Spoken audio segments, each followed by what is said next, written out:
नमस्कार मंडळी, प्रेमाची गोष्ट या मालिकेच्या आजच्या भागात आज आपण बघणार आहोत. इंद्रा म्हणत असते की कमाल झाली या पोराची, अशी दुसऱ्याची पोर म्हणून कोणी स्वतःची पोर म्हणत घरी घेऊन येतं का? सागर आता तिथे आलेला असतो. इंद्रा म्हणते की सागर थांब, गेल्या 2 दिवसापासून मी बघते की सई तुझ्याकडे यायला सुद्धा घाबरतीये. तू कशाला तिचा एवढा रागराग करतो रे? आणि आज तर कमालच झाली, सईला समजून तू दुसऱ्याच्याच पोरीला आपल्या घरामध्ये घेऊन आलायस. मुक्ता म्हणते की आता यांना ही गोष्ट समजायला पाहिजे ना, आज आपल्या घरातल्या मुलीसोबत दुसऱ्या मुलीला सुद्धा त्रास झाला यांच्यामुळे. सागर तुम्ही फक्त मला एक गोष्ट सांगा की घरी येईपर्यंत तुमच्या ही गोष्ट लक्षातच आली नाही की आपल्या बरोबर सई नाही तर दुसरी मुलगी आहे. अहो इतका कुठला राग आहे तुमच्या डोक्यात आणि एवढा कसला गहन राग करता तुम्ही तिचा? सागर मात्र मुक्ताला पूर्णपणे इग्नोर करत असतो आणि तिथून निघून जात असतो. तेव्हा मुक्ता ओरडते आणि म्हणते की थांबा, अजून माझं पूर्णपणे तुमच्याशी बोलणं नाही झालंय. ही दुसरी मुलगी आपल्या घरी आली हे ठीक आहे, परंतु सईचं काय? सई शाळेमध्ये रडत तिला तर बिचारीला हेही माहित नव्हतं की माझा पप्पा मला सोडून का गेलाय आणि परत घ्यायला येणार आहे की नाही. तिला काही झालं असतं आणि तिला जर कोणी घेऊन गेलं असतं तर? सागरचा हात धरून आता ती त्याला मागे ओढते आणि म्हणते की हे बघा, मी तुम्हाला आधीच सांगितलंय, जर परत सईला त्रास झाला तर. आता इंद्रा म्हणते की तुझ्या तोंडाचा नळ जरा बंद कर, काय बदाबदा वाहते? आणि मी आई आहे ना त्याची, मी बोलते ना त्याच्याशी, तू आज आलीये आज सारखीच राहा. आणि काय ग, सईची काळजी तुला एकटीलाच आहे, आम्हाला कोणाला नाहीये. आणि तुला तर चान्सच पाहिजे माझ्या पोराला टोचून बोलायचा. मी ओरडते ना त्याला, तू कशाला मध्ये आलीस? तर मंडळी, तुम्ही जर ह्या चॅनलवर नवीन असाल तर लगेच आपल्या चॅनलला सबस्क्राईब करा आणि आजच्या व्हिडिओचं टार्गेट असणारे 100 लाईक्स, त्यामुळे टार्गेट कंप्लीट करण्यासाठी आम्हाला मदत करा. धन्यवाद. बापू म्हणतात की इंद्रा गप्प बस, तू बोलायला लागली की तू काही थांबतच नाही आणि जशी तू ह्या मुलीला बोलतीये तसं तुझ्या मुलाला बोल ना. बापू सागरला म्हणत असतात की आणि तू, मला असं वाटलं होतं की सईची कस्टडी तुला भेटल्यानंतर तरी तुझा राग जाईल. अरे तिच्यासाठी तू हे लग्न केलं ना, 100 वेळा तू सुनबाईला बजावून सांगितलं की फक्त सईसाठी म्हणून. मग आता काय झालं? यासाठी आपण तिला मिळवलं. तुमच्या सगळ्यांसाठी सई फक्त एक खेळणं बनून राहिलीये. सागर म्हणतो की माझ्या एवढ्याशा चुकीमुळे एवढा तमाशा करायची काही गरज नाहीये आणि सईला काहीच झालेलं नाहीये आणि तिला काही होणार नाही, उगाच मला बोलत बसू नका. एवढं बोलून आता सागर तिथून निघून जातो. तर मुक्ता म्हणत असते की कहर झाला या माणसाचा, स्वतःची चूक झालीये तर हा माणूस सॉरी बोलायचं तर दूर राहिलं, उद्धटासारखा बोलून इथून निघून गेलाय. आई वडिलांचा रिस्पेक्ट सुद्धा नाहीये. असाच आहे का हा पहिल्यापासून? बापू म्हणतात की पहिला तर असा नव्हता, परंतु आता पूर्ण हाताबाहेर गेलाय. मुक्ता म्हणते की पहिल्यांदा जेव्हा असं बोलला ना तेव्हा शिक्षा करायला पाहिजे होती. बापू म्हणतात की खरंय सुनबाई, तेव्हा जर कान धरला असताना तर आज हा दिवसच आला नसता. म्हणते की तुमचं काय चाललंय? ती जर उद्या म्हटली की हा दिवस नाही रात्र आहे तर तुम्ही सुद्धा हेच म्हणाल का? ही कडीपत्त्याची गाडी जेव्हापासून आली आहे ना तेव्हापासून तुम्ही तिच्या हो मध्ये हो मिसळताय. माझ्या पोराला नशिबाने एवढ्या शिक्षा दिल्या, आता तू काय छडी घेऊन फिरणार आहेस का त्याच्या मागे? बापू म्हणतात की ह्या सागरच्या नादामध्ये आपल्याला सईला काय परत गमवायचंय का? सुनबाई अगदी बरोबर बोलतीये, सागरला शिक्षा ही झालीच पाहिजे. आता बापूंनी देखील मुक्ताची बाजू घेतल्यामुळे इंद्राचा मात्र तिळपापड होत असतो. सागर इकडे टेन्शन मध्ये असतो. तो म्हणत असतो की मी वाईट वागतोय हे सगळ्यांना दिसते, परंतु मला काय झाले हे मी कोणाला कसं सांगू? आपली सई ही आपली सई नाहीये हे कसं सांगू आता मी सगळ्यांना?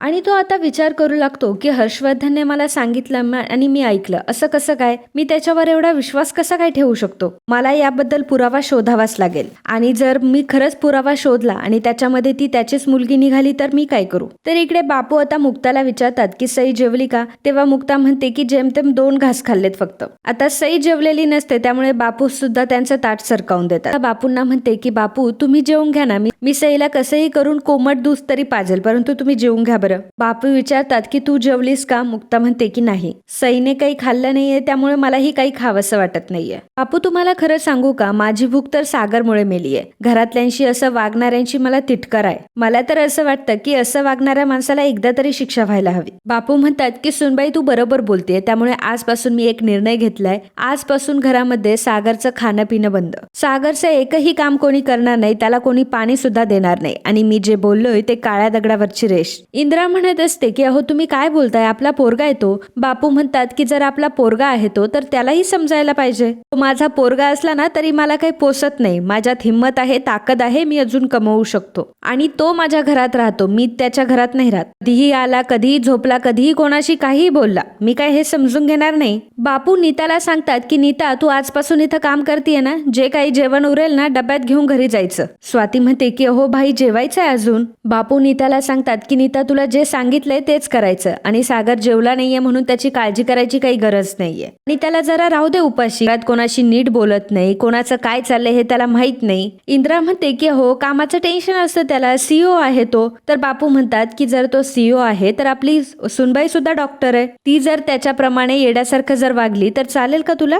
नियम तर सगळ्यांना एकसारखेच पाहिजे. सुनबाई अगदी बरोबर बोलतेय आणि त्याला जर आपल्याला समजवायचं असेल तर या घरातले नियम सुद्धा बदलावे लागतील. त्यामुळे मी सांगितलेली शिक्षा या क्षणापासून सुरू होते. इंद्रा आता निघून तिच्या रूम मध्ये जाते. स्वाती तिच्या मागे येते. स्वाती म्हणते की अगं मम्मी हे काय आहे सर्व? इंद्रा म्हणते की जादूटोना केलाय त्या सुनबाईने. तिने अजून इंद्राचा रागच बघितला नाही. इंद्राला जर राग आला ना तर इंद्रा हात धरून तिला 101 मध्ये सोडून येईल. स्वाती म्हणते की मला तर ती मुक्ता नाही तर तेलाची लाईन वाटते. आग दिसली की ती तेल ओतते. इंद्रा म्हणते की हेच तर कळत नाही तुझ्या बापूंना. मला माहिती आहे की तिचं सईवर प्रेम आहे, परंतु सगळं प्रेम काय सईवरच करायचं? आता सागर सुद्धा तिचा नवराच लागतो ना, मग त्याची नको का काळजी करायला? स्वाती म्हणते की आणि उद्या जर तिने तुझ्याकडे बोट दाखवलं आणि तुला शिक्षा झाली? इंद्रा म्हणते की आली मोठी मला जागा दाखवणारी. मी तर कोयत्याची शपथ घेऊन सांगते की मी आता तिला तिची जागा दाखवणार. तर इकडे मुक्ता ही घराबाहेर येऊन थांबलेली असते आणि ती सगळ्या गोष्टींचा विचार करत असते. त्याच वेळी माधवी आणि पुरुषोत्तम येतात. माधवी तिला विचारते की तू का अशी बसली इथे? मुक्ता म्हणते की अगं जरा मोकळी हवा घेण्यासाठी आले होते, सई पण झोपली आहे, म्हटलं जरा शतपावली करून येऊयात. पुरुषोत्तम म्हणतो की मुक्ता तू खरंच बरी आहेस ना?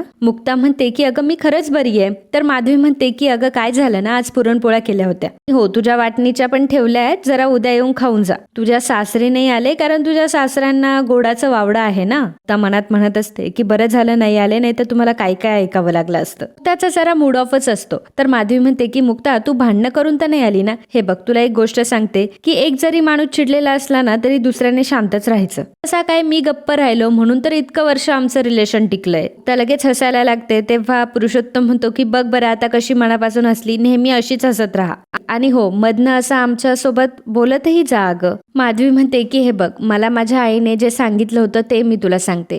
माणसाच्या आयुष्यामध्ये पैसा माणसं सगळं बदलत जातात. माणसं जर आज रागवलेली असली तर उद्या हसून खेळून ते सोडून द्यायलाही शिकतील. पण मुळात ना ती वाईट नाहीयेत असं बघायचं. माणसं खरंच वाईट नाहीयेत. त्यांच्या शब्दांवर जाऊ नकोस तू. त्यांच्या खाण्यातल्या झणका त्यांच्या बोलण्यात येतात. खरंच पण अगं तुझ्या सासरची मंडळी खूप वाईटही नाहीये. मुक्ता म्हणते की बघ आता तुझी आईच म्हटल्यावर तुला शंका घ्यायची तर काही गरज नाहीये. आणि मित्रांनो आजचा हा भाग इथेच संपतो. पुढील भागात आपल्याला पाहायला मिळणार आहे सर्वजण डायनिंग टेबलवर जेवत असतात. सागर येतो आणि स्वातीला म्हणतो की मला ऑफिसला जायचंय, चल माझ्या शर्टला इस्त्री करून दे. तो स्वातीच्या अंगावर शर्ट फेकतो तर स्वाती आता त्याचा शर्ट खाली फेकून देते कारण बापू हे समोरच बसलेले असतात. सागर सर्वांना म्हणतो की हे सगळं काय चाललंय, मला निदान चहा तरी भेटणार आहे का इथे? इंद्रा चहा करायला जाते तेव्हा बापू म्हणतात की काही गरज नाहीये चहा पाणी द्यायची. स्वाती आता कळ लावते सागरला आणि म्हणते की कोणाच्या तरी सांगण्यावरून तुला चहा पेपर कॉफी काहीच भेटणार नाहीये. आणि सागरला समजलेलं असतं की हे सगळं मुक्तामुळेच होतंय. तर मित्रांनो असेच प्रेमाची गोष्ट या मालिकेचे डेली अपडेट बघण्यास आत्ताच आपल्या चॅनलला सबस्क्राईब करा आणि व्हिडिओ आवडला असेल तर व्हिडिओला लाईक आणि कमेंट करायला अजिबात विसरू नका. धन्यवाद.